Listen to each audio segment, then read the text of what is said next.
Olá, meus queridos e amados irmãos. Eu vos saúdo com a graça e a paz do nosso Senhor e Salvador Jesus Cristo. A partir de agora, você e eu estaremos estudando a matéria ou a disciplina teológica denominada Geografia Bíblica. Essa disciplina ela é de grande importância, porque ela pontua os acontecimentos, os episódios relatados nas Escrituras Sagradas. Deixa de ser apenas uma história contada, como é o caso da Bíblia, mas uma história pontuada. A Bíblia fala de lugares, mas se nós não conhecermos a distância, a altura, se nós não conhecermos a temperatura, o clima, que envolve todos os relatos bíblicos, não passa de uma história imaginária.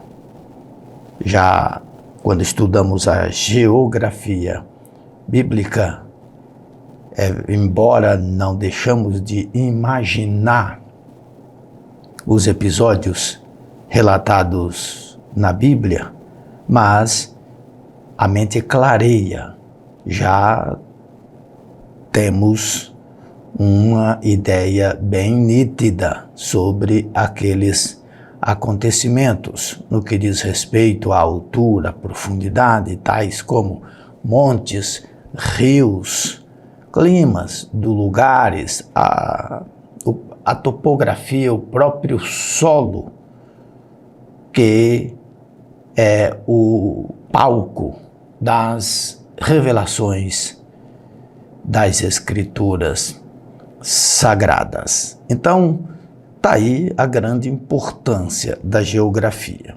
Conhecimento dessa disciplina, como eu disse, é de grande valia na elaboração de qualquer estudo bíblico, pois muitas vezes passagens bíblicas tais como algumas daquelas que são difíceis de compreensão, quando estudadas à luz da geografia, torna fáceis de compreender. Os fatos relatados na Bíblia Sagrada falam de várias coisas e de vários ambientes, tais como império, reis, cidades, fenômenos da natureza, montes, mares, rios, vales, climas, planícies, floresta, etc. Essas coisas serviam como palco da revelação divina. Portanto, é tão importante estudar o ambiente bíblico como importante é estudar o conteúdo da Bíblia, pois sem o conhecimento do cenário geográfico do mundo bíblico, o estudante da Bíblia pode cometer erros crassos na interpretação de alguns textos. Quem lê o trecho de Gênesis 28, do versículo 10 até o 11, pode facilmente pensar que Jacó chegou a Betel ao entardecer do mesmo dia em que saiu de Berseba. Mas quando estudamos esse texto à luz da geografia bíblica, logo constatamos que ele percorreu um trecho de aproximadamente 93 quilômetros, andando por caminhos sinuosos e terrenos acidentados. Ora, se Abraão gastou 3 dias para percorrer 73 quilômetros de Berseba a Jerusalém, como lemos em Gênesis 22, verso 4, Jacó não deve ter gasto menos que isso para chegar a Betel, andando 20 quilômetros a mais do que Abraão percorreu. Quanto ao local onde Jonas foi expelido pelo grande peixe, a Bíblia não nos fornece a posição geográfica. Só diz lá no capítulo 2, verso 10, que ele foi lançado em terra, foi expelido, foi vomitado em terra, mas não diz em qual terra.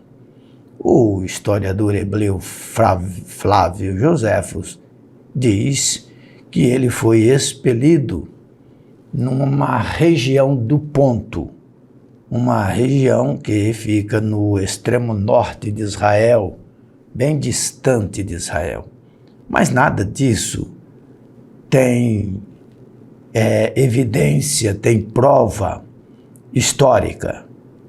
Bom, o que nós não podemos pensar é que o grande peixe teria vomitado o profeta em Nínive, conforme ensina algumas pessoas desinformadas. Pois quando olhamos para o mapa, logo verificamos que Nínive não é banhada pelo oceano, não é banhada por nenhum mar. O peixe tragou Jonas no mar Mediterrâneo, depois que ele foi lançado do navio que ia para Tarso.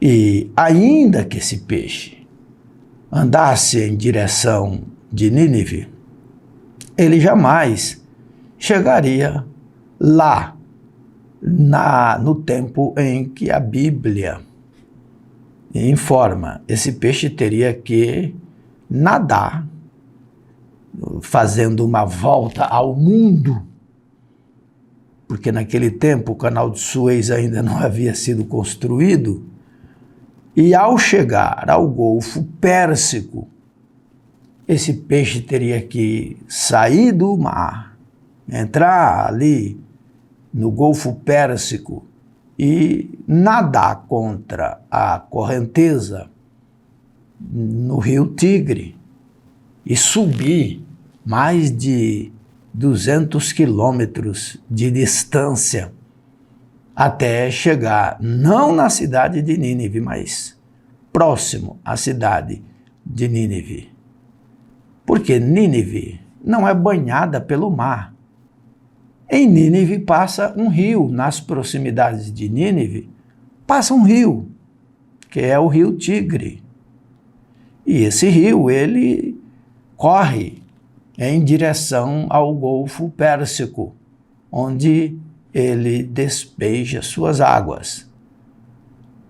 Então, não é possível que esse peixe teria feito esse tipo de percurso em 3 dias. E eu repito, Nínive não tem praia. Por favor, nunca pregue que o peixe vomitou Jonas na praia de Nínive. Quem entende de geografia vai ver você como uma pessoa completamente desinformada. Porque, eu repito, Nínive não tem praia. É como se um peixe engolisse uma pessoa aqui na cidade de Santos, em São Paulo, e vomitasse essa pessoa lá em Brasília. Mas Brasília não tem praia.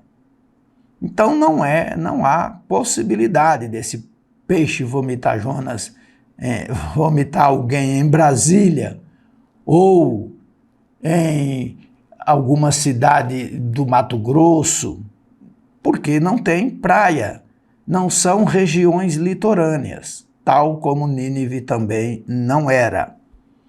Então evita esse tipo de erro, porque é um erro crasso da parte de quem prega.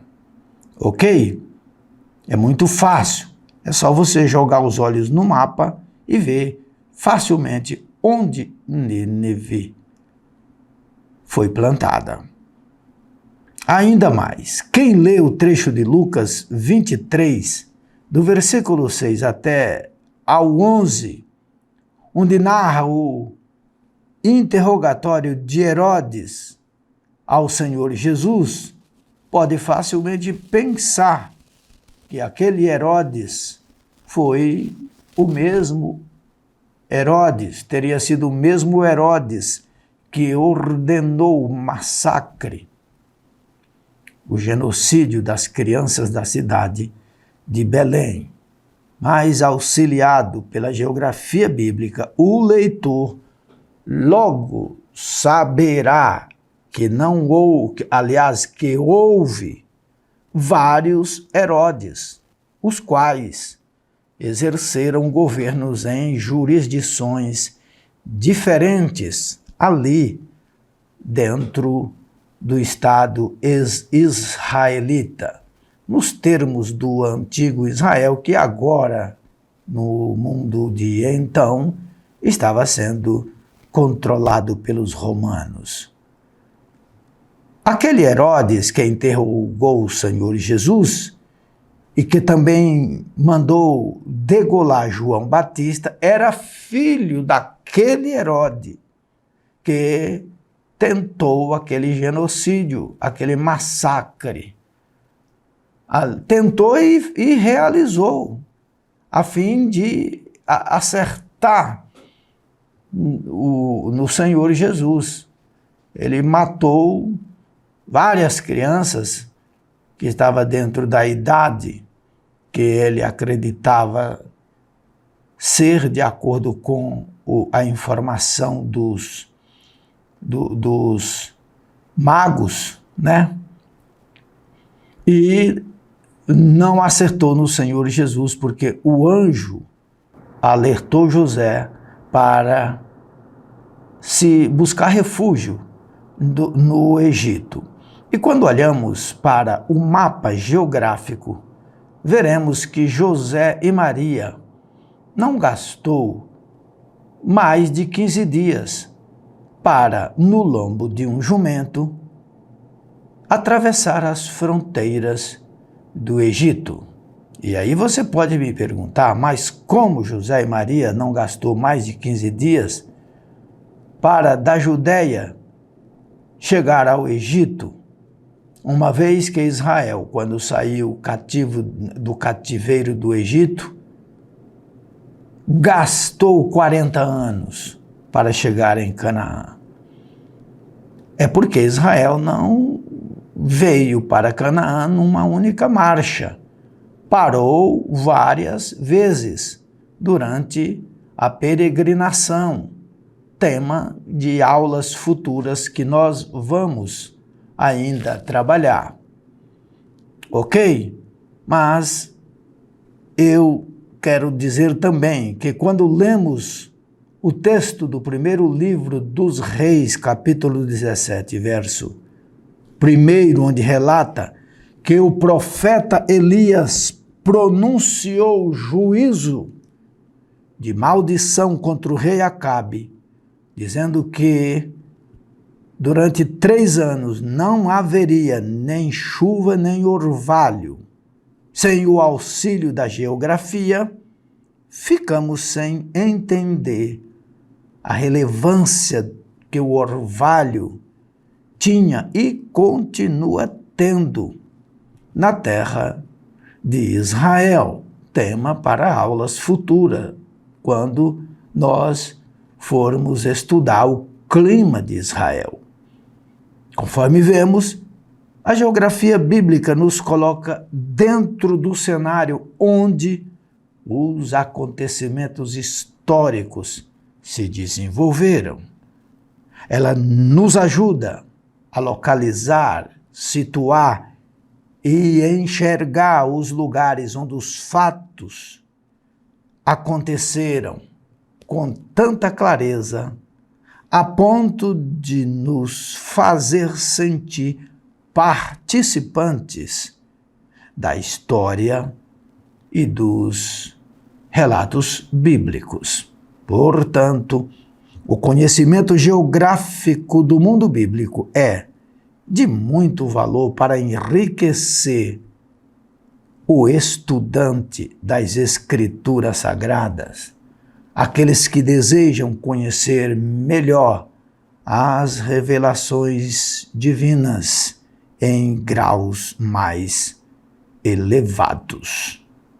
Mas para eu compreender com mais eficácia, eu preciso, por outro lado, conhecer a linguagem desta ciência.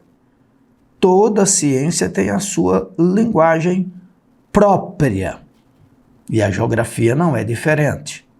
Ela também tem sua linguagem própria, tal como setentrional, leste, sul, meridiano, oeste, sudoeste, nordeste e etc. Quando eu digo que alguma região estava a nordeste, ou a leste, ou a oeste de outra, ou a sudeste, você rapidinho entende o que eu estou falando, porque você tem conhecimento desta linguagem, ou dos 4 ou 8 pontos cardeais que eu vou mostrar para você aqui nesse exemplo aqui. Bom, eu vou te mostrar aqui algo chamado, você está vendo aí, aquilo que costumam chamar de rosa dos ventos. O que é isso? É esse tipo de estrela aí que está, esse tipo de estrela que está no mapa, aliás, que está aí no seu visor, que vai te dar um auxílio, uma ajuda para você entender a linguagem da geografia bíblica, ok? Aliás, a geografia de modo geral. Bom, aqui nós temos, eu repito, essa estrela, ela é comumente chamada de rosa dos ventos. Aqui nós temos a parte norte, ok? Lá mais embaixo, nós temos a parte sul. Norte em cima, sul embaixo. É sempre assim. À sua direita está a parte leste, que é também chamada de Oriente, ok? A parte leste é também chamada de Oriente. E aqui, à minha esquerda, está a parte oeste, ok? A parte oeste, ela é também chamada de Ocidente, tá? Leste é chamada de Oriente, oeste é chamada de Ocidente. A letra O, quando pronunciada, vai sempre fazer você lembrar esse significado. Não só a letra O, mas as letras que vêm depois da palavra leste, como após a palavra oeste. Bem, aqui embaixo, perto do sul, nós temos o que chama-se sudoeste. Por que sudoeste? Lembra que eu falei que aqui é o oeste, tá? Aqui é o oeste. Se aqui é o oeste, e essa parte sul aqui está perto dessa SO aqui, que é sudoeste, então soa bem você lembrar pela fonética, você vai lembrar que é sudoeste. Tal como desse lado aqui é leste, tá vendo? Esse lado é leste, ó. Esse lado aqui é leste. Então, aqui é o sul. Então, o leste que está aqui, estando, é óbvio, perto do sul, então é sudeste. Por que sudeste? Porque aqui é sul e aqui é leste. Então, é sudeste. E desse lado é sudoeste, porque aqui é oeste. Agora vamos para cima. Lá em cima nós temos o norte. E aqui nós temos o nordeste, tá? Você vê que o nordeste está acima do leste, tá? E próximo do norte. Então, aqui é nordeste. Por que nordeste? Porque está próximo do norte e próximo do leste, tá? Agora, o outro lado, nós temos o noroeste. Por que noroeste? Porque está perto do norte e próximo do oeste. Então é noroeste. Ok? Eu imagino que ficou fácil de você entender essas expressões. Então aqui nós temos 8 pontos cardeais. Norte em cima, né? Norte lá em cima, o sul lá embaixo, o leste à direita, chamado também de oriente, e o oeste à esquerda, chamada também de ocidente. E os demais pontos cardeais que se combinam quando foneticamente pronunciado com todas estas regiões. Até a próxima aula e um forte abraço. Amém.